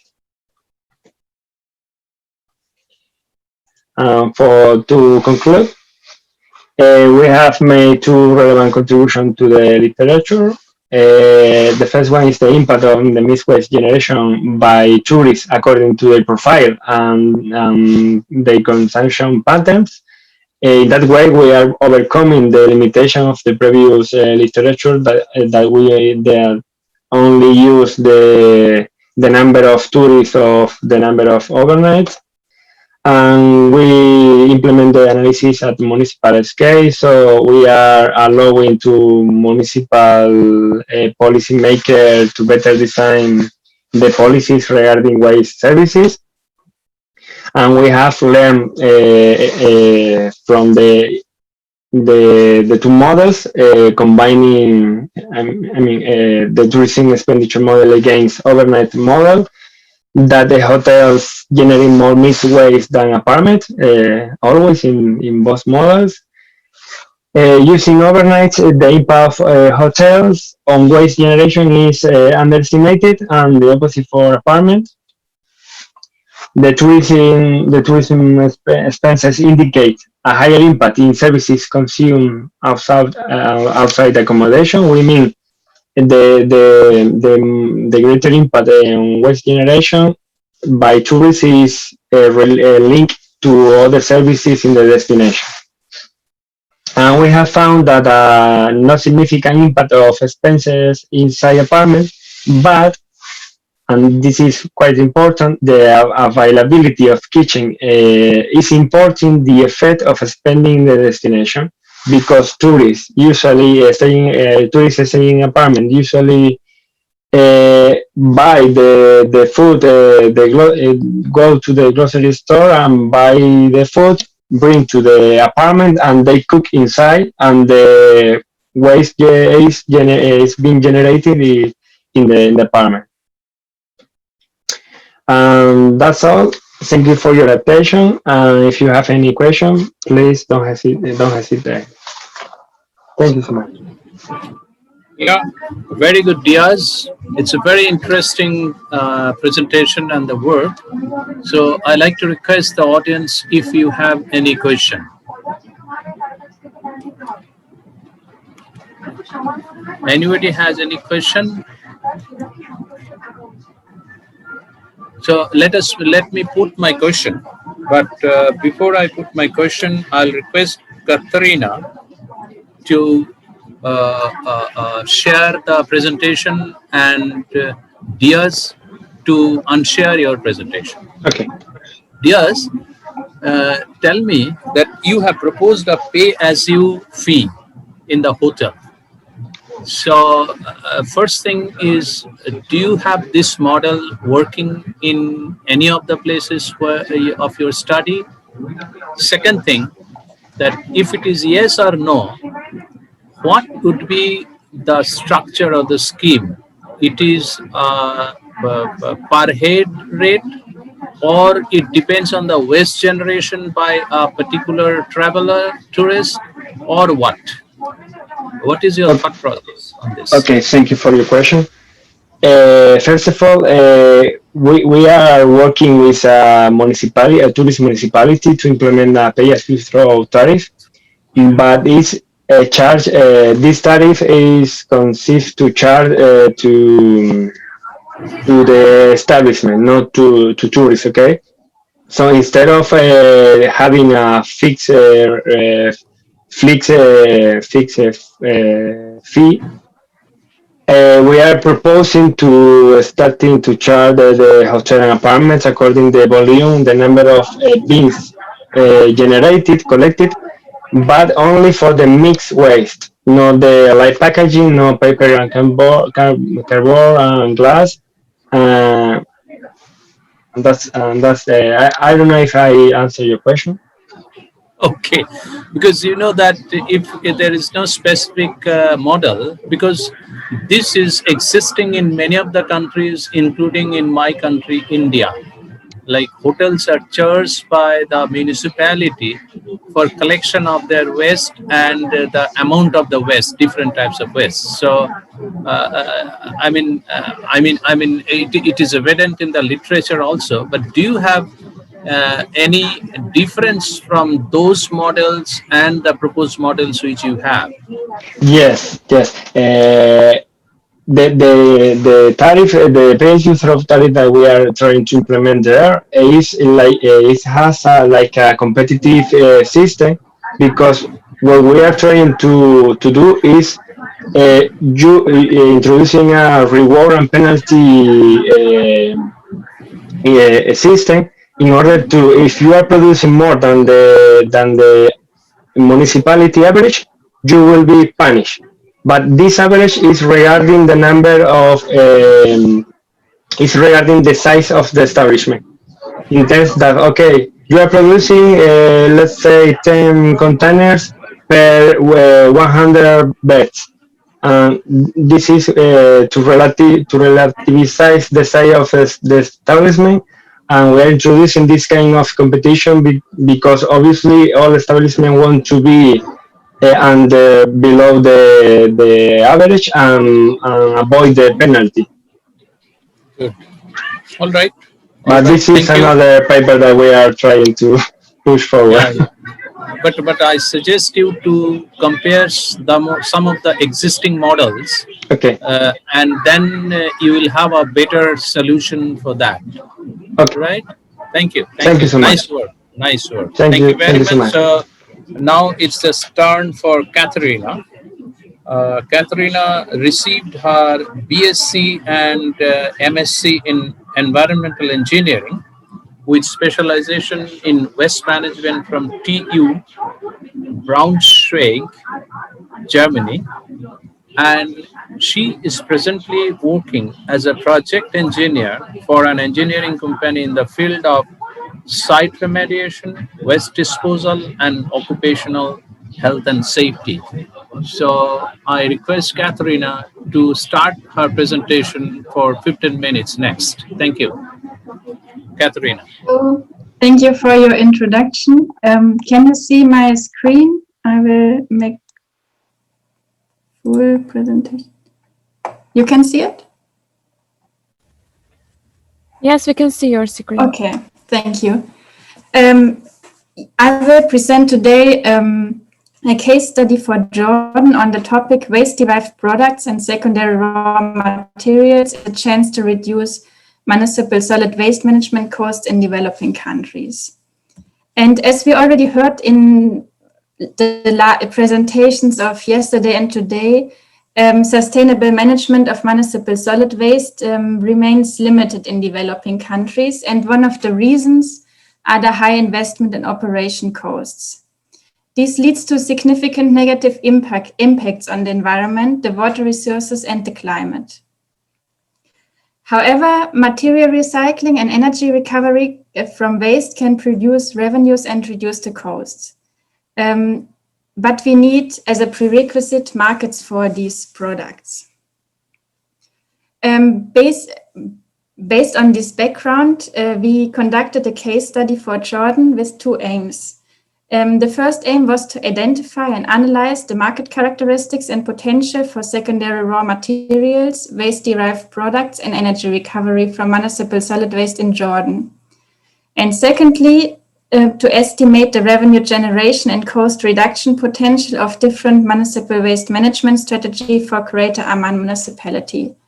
Greater Amman municipality is the municipality of the capital area, I will come to our methods now. So firstly, a field study and data collection was done in 2017, which included site visits, interviews, and the collection of literature and data. By this means, the waste generation rates, amounts, and compositions could be determined. The recycling market characteristics and the market values for recyclables, as well as compost market characteristics and compost prices were investigated. Also, the renewable energy sector was analyzed with the laws and feed-in prices for energy from renewable sources. And the RDF purchasing industries were investigated. In the second step, these data were analyzed and calculations were done. We estimated the total possible amounts of secondary raw materials, waste-derived products, and energy recovered from municipal solid waste in GAM. Afterwards, the revenues were calculated based on the investigated market values for secondary raw materials and waste-derived products, and the feed-in prices for electricity. After this, there were different waste management strategies depending on the collection system, which means either mixed collection, which is the current practice, or source-separated collection, which is a possible future practice, and the treatment options developed. And afterwards, these different scenarios were compared in terms of their generation, revenue generation potential as a whole management strategy. For this, the value Jordan dinars per ton of treated municipal solid waste was used. 1 JD is approximately 1.20 euros. So here on this slide, you can see the scenarios based on mixed waste collection. We can see scenario 1A and B based on mechanical biological treatment. They are differing by the way of the treatment. A is aerobic and B is anaerobic treatment.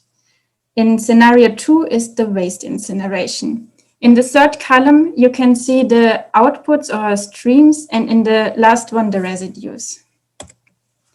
Same here for the source separate waste collection. There are 3 waste streams: recyclables, organics, and residuals. In both scenarios, 3A and 3B, the recyclables are treated in a material recovery facility and the residuals are incinerated. The scenarios differ by the way of the treatment of organics. In 3A, it's composting. In 3B, anaerobic digestion. And again, you can see the outputs and residues. So I'm coming to the results now. First, I will talk about the results of the market investigations. The market for secondary raw materials still demands much development in Jordan. It is mainly informal, and there are different challenges like missing legislation and poor material quality and limited capacity. The market for compost is really small, even if an enormous potential exists. The current lack of interest in compost is due to the inferior quality and high price of currently available composts. Besides that, there's an existing established market for raw manure and a strong chemical fertilizer industry. The RDF could be of interest is of interest to the well-developed salmon industry in Jordan. Also, there is a high potential for waste-to-energy projects, especially incineration, due to the supportive legislative framework and the lack of local and national energy resources. With this background or basis, the revenue generation potential was calculated, and we can see the results here of the different scenarios that I introduced before. We can see that scenarios based on mechanical biological treatment, 1A and B, can generate much less revenues than the other scenarios. Scenario 2 based on mixed waste incineration, or scenario 3A and B based on source separate collection and the treatment of the different treatments of the waste streams. The revenue generation potential of the last 3 scenarios is between 40 to 50 JD per ton of treated municipal solid waste. So we can conclude that a sustainable municipal solid waste management strategy has a high revenue generation potential in Jordan, respectively GAM, and the potential to reduce the costs of municipal solid waste management. As we could see in the chart before, the revenue generation potential of scenario 3A and B, based on the source separate collection, and 2, mixed waste incineration, is in the same range. But here we should emphasize the further positive impacts of scenario 3A and B on the environment, local economic activity, energy import dependency, and soil quality. Besides that, there is a need for further investigations on investment and operation costs to make resilient appraisals to which extent the revenues can reduce the costs of the municipal solid waste management. For example, incineration has usually high investment and operation costs. So even if you can generate high revenues, if the costs are higher, then maybe another option is better. Also, prior to any decision, sensitivity analysis of the input parameters should be done. That was my presentation. Thank you for your attention. And if you have any question, you can ask now. Yeah, the house is open for any questions.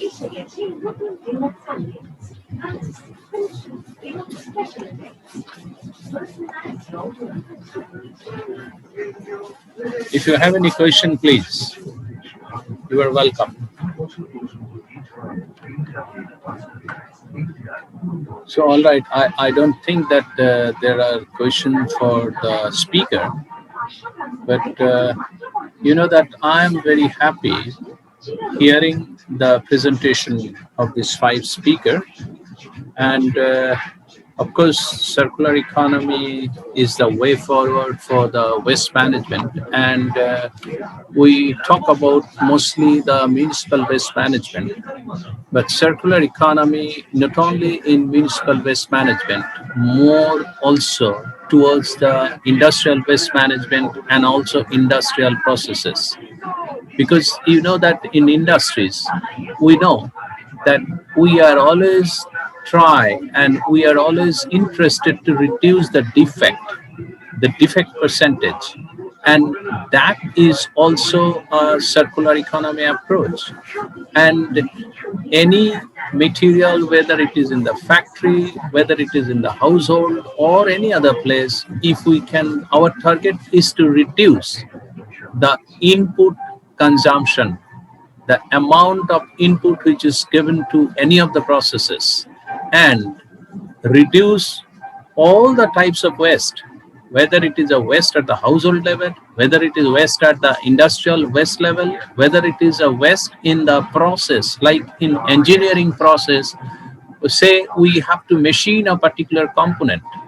And if we machine the particular component, and if the bars are coming out of the main shop, that is also wastage. And this wastage of material ultimately adds to the value of to the cost of the process. The electricity, utilization of the electricity, utilization of fossil fuel, utilization of any types of oil, utilization of manpower. So everything ultimately boils down to the cost of the process, higher cost of the process. So circular economy has not only to be seen with respect to the municipal waste management. Circular economy has to be seen with respect to all the processes throughout the life cycle. And we have to also consider each of the processes as a supply chain, like where from it starts and where it ends.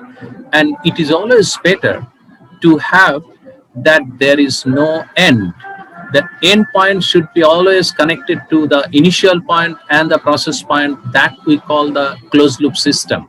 So that helps in getting the more resource efficient processes. And I'm very pleased to see the presentation on the deposit refund system, the selection of the location of the waste collection centers, and it's good that there is a case study in a particular city, and the circular economy assessment of the solid waste management, tourism impact on municipal waste management, and also the last presentation, waste derived product and secondary raw material as a chance to reduce MSW.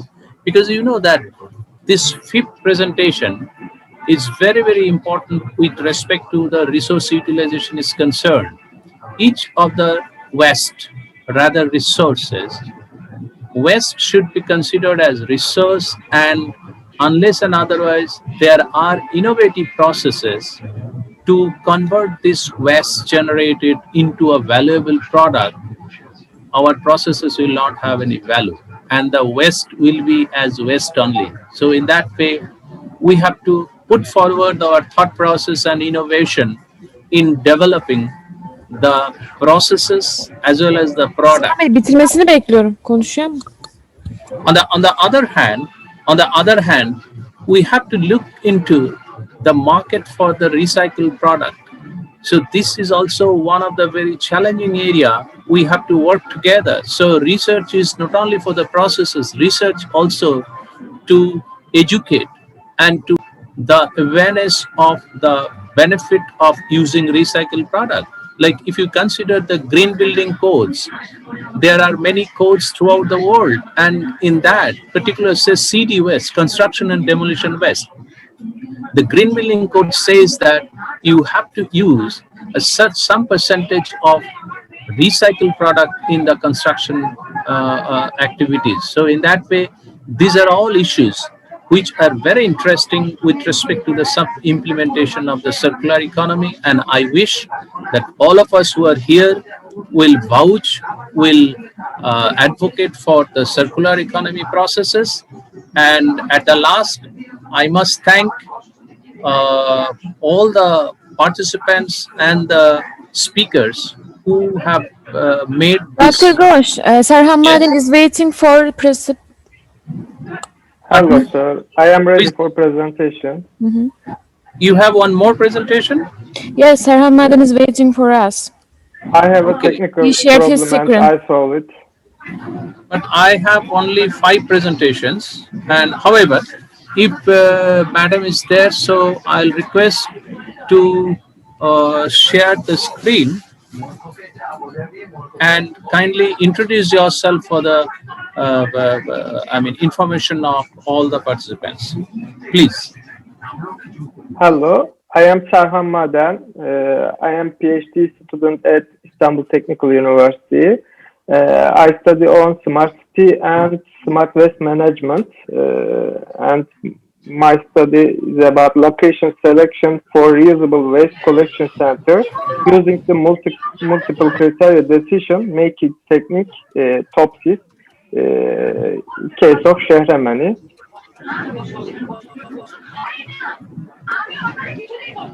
In my presentation, start with introduction, part and part work, multi-criteria decision making, and TOPSIS, conclusion and recommendation. Why municipal solid waste management needs to be updated? Urbanization and industrialization influence the solid waste generation in urban area. Challenges in solid waste management, ineffective solid waste management. Municipal solid waste in worldwide is almost like that. Municipal solid waste in the Europe, 240 million ton years, and you can see on the table. Municipal solid waste in the Turkey, 31 million ton year, but now it's near to 34 million ton year. and lost of all goes to landfill.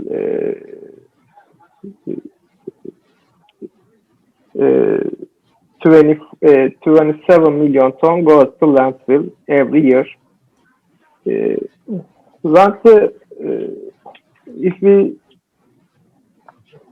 like the system in Turkey, municipal source waste generated in household, commercial, institutions, and industrial. They are going to trash, recyclable, organic, trash garbage with the transfer station, landfill, and in generation, recyclable are remanufacturing and organics are composting, but it's low level.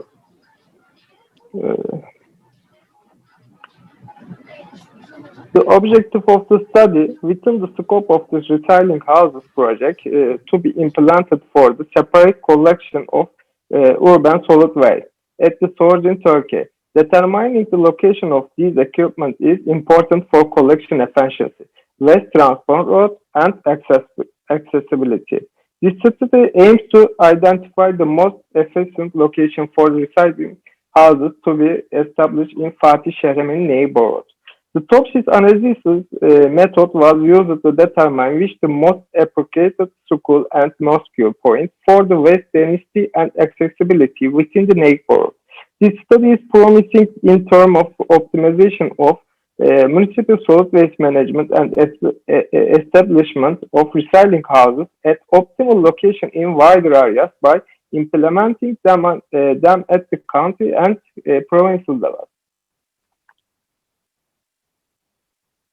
Files and files work.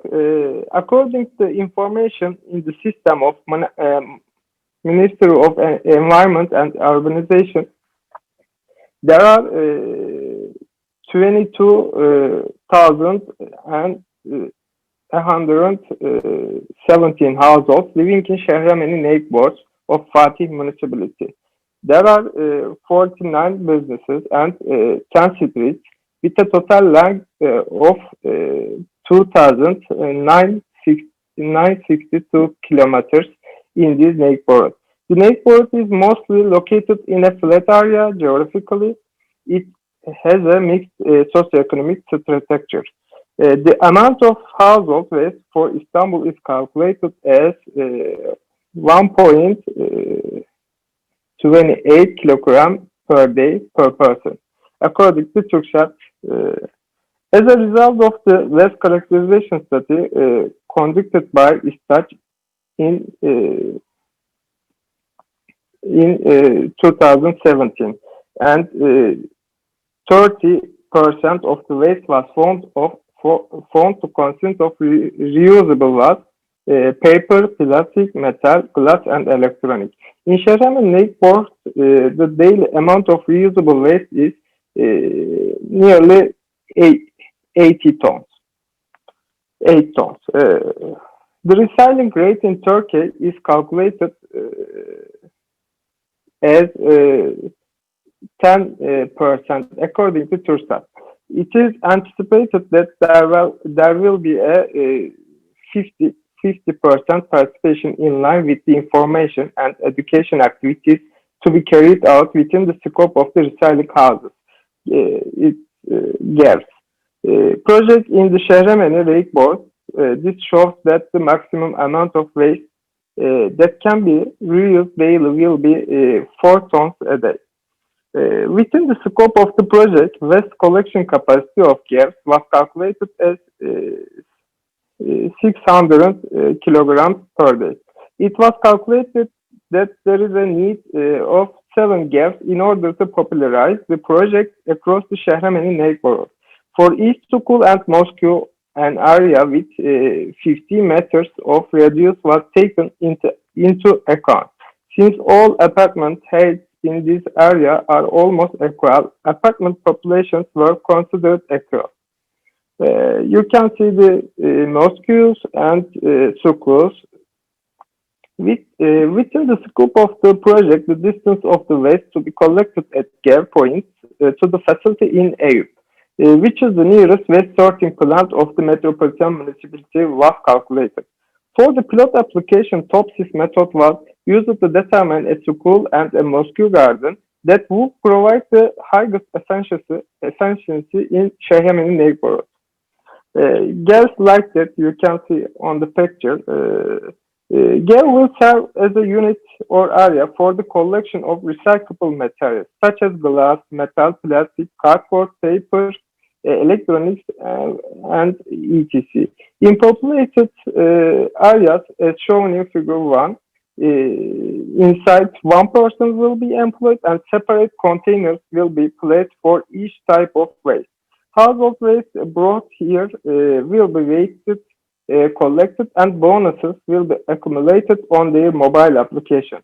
They will have the opportunity to shop in local markets by receiving a shopping voucher in exchange for their accumulated points. This is a circular economic model of GERS, recycling house, students, families, and schools, their waste delivered to recycling house, all waste, sales of the waste invoice,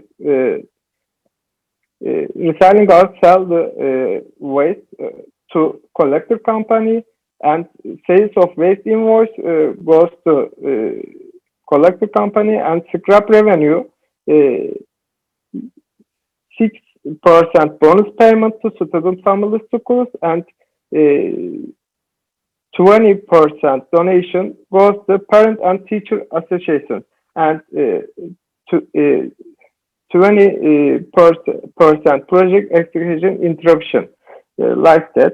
The financial cycle of the GER project is shown in figure 2. In addition, the school and mosque installations where the GERs are located will be supported by the amount of the waste they recycle in exchange for the operation. Multi-criteria decision making and TOPSIS. TOPSIS technique for order preferences by similarity to ideal solution was developed by Yuan and Yuan in 1980 and uses the basic approaches of the electro method. It is based on the principle of proximity of decision point to the ideal solution, and the solution process is shorter than the electro method. TOPSIS method involves a solution process consists of 6 steps: creating the decision matrix, creating the standard decision matrix, creating the weighted standard decision matrix, obtaining ideal, positive and negative ideal solutions, calculating of this discrimination criteria, calculating relative similarity to the ideal solution. School and mosque solution with the TOPSIS. Since the population density effective waste amount directly its weight was taken as 0.5 when creating the decision matrix. The weight for the distance to the main cities was taken as 0.3. For the distance to the solid waste transfer center, a weight of 0.2 was deemed appropriate. The decision matrix is shown in the table. You can see, and we take these results, and school 5 and mosque 4 is the best, but among the schools, the school that will provide the highest yield appears to be school no 5.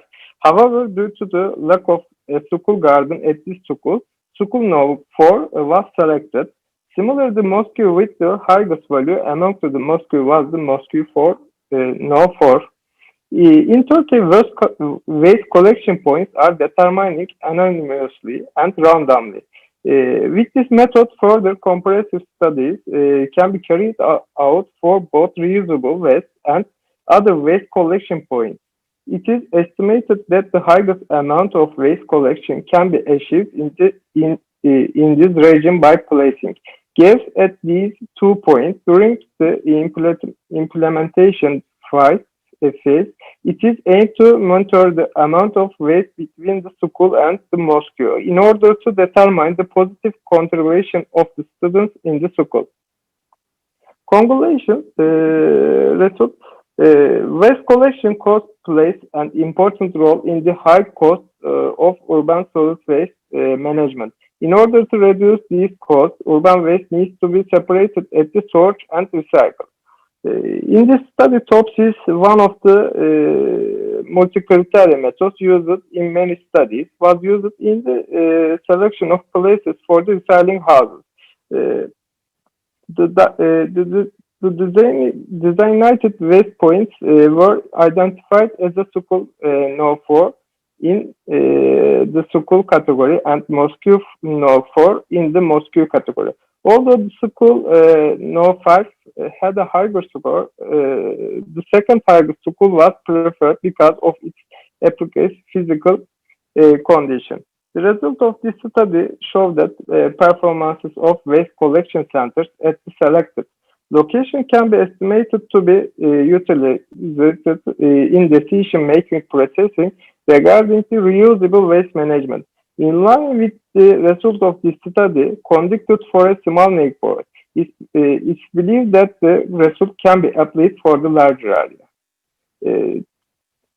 Thanks for listening. Thank you. Thank you very much, Maden.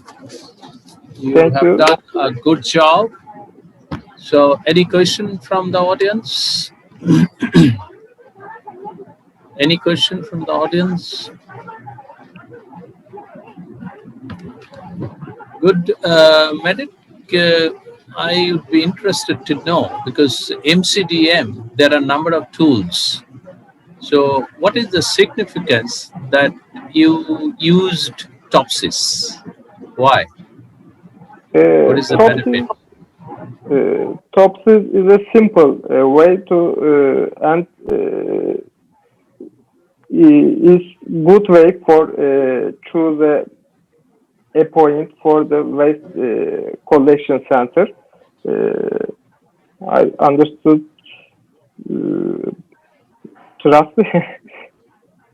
All right. How many constructs you considered for this analysis?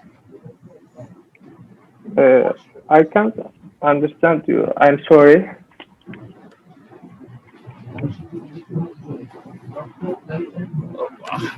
How many points you have considered for analysis? Rather, how many conditions you have considered for this analysis?